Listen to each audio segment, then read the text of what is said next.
Ayun na nga po, pagkatapos ko sa Bitukang Manok, nandito na ako sa bayan ng Atimunan. Malapit lang naman dito yung bayan ng Atimunan sa may Bitukang Manok. Pagbaba lang naman ng Bitukang Manok, andyan na kayo. Ngayon guys, andito po ako sa bayan ng Atimunan. Ipapakita ko po sa inyo kung gaano kaganda ang dagat dito sa bayan ng Atimunan. Ayun na nga, andito na ako sa dagat ng Atimunan. Pagmasdan nyo kung gaano kaganda ang Atimunan. Sobrang linaw ng tubig na dagat ng Atimunan. At pagkatapos ko nga sa bayan ng Atimunan, andito na ako sa Santa Elena sa may pagkurbada. May napansin ako dito guys na isang karinderya nagbukod tanging nag-iisa dito sa Santa Elena. Kaya nga naisipan ko mag-stop over muna at kumain ako dito sa munting karinderya dito sa may pagkurbada.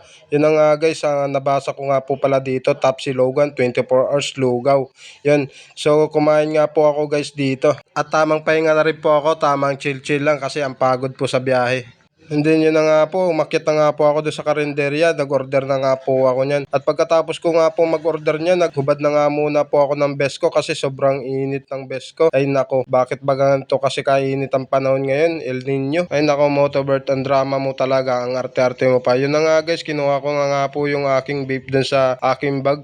At magbe-vape muna po ako habang nag-aantay ako ng order ko na pagkain. Yun ang unang higop ko nga ng vape ko. Binigay na po sa akin ni nanay yung kanin. Hindi pa kabigay sa akin ni nanay ng kanin. Nilapag ko muna doon sa lamesa at binigyan ako ng sabaw. Yun, napa-okay pa nga ako guys nung natikman ko yung sabaw ni nanay. Ang sarap ng sabaw ni nanay. Ngayon lang ako nakatikim ng ganitong sabaw sa lahat ng karinderyang kinainan ko. Dito ko lang po makakatikim ng sabaw na masarap na may itlog kasama dito sa bayan po ng Santa Elena sa may pagkurbada sa pagbaba ng Santa Elena. Yun nga po guys, umupo na nga po ako dyan. Binigay na po sa akin ni nanay yung ulam ko. And then nang binigay na nga po sa akin ni nanay yung ulam ko, nanalangin na nga po ako dyan bago kumain. Uy, bagong buhay ka, Motobird. Yan, pagkatapos ko nga po manalangin, kinuha ko yung kalamansi at titirisin ko nga po. Humingi pa nga po ako dyan ng kutsilyo kay nanay. And then pagkatapos ko nga po dyan kumain guys, nag-video nga po ako dahil nasarapan ako sa pagkain dito sa may pagkurbada ng Santa Elena. Ngayon guys, binidyo ko yung mga pagkain ni nanay, pero ang pinaka nasarapan ko dito guys, yung sabaw ni nanay may kasamang itlog. And then pagkatapos ko videoan yung mga pagkain ni nanay ulam, binidyoan ko tong masarap na arigato na sinasabi. Ang sarap niya, pinatikim sa akin. Ngayon guys, andito po pala yung kanyang munting karinderya guys. And then guys, pagkatapos ko sa karinderya, gumapang na nga ako papuntang Bicol. At pagbaba ko lang dito sa una-unahan, may nakita nga po pala ako, agaw pansin sa akin, magandang view. Ngayon guys, andito na po pala ako ngayon sa Daet, sa aking bayang Sinilangan, aking pinagmulan. Yun, welcome po pala sa akin sa Daet. By the way, hanggang dito na lang aking video. Maraming salamat. Bye-bye.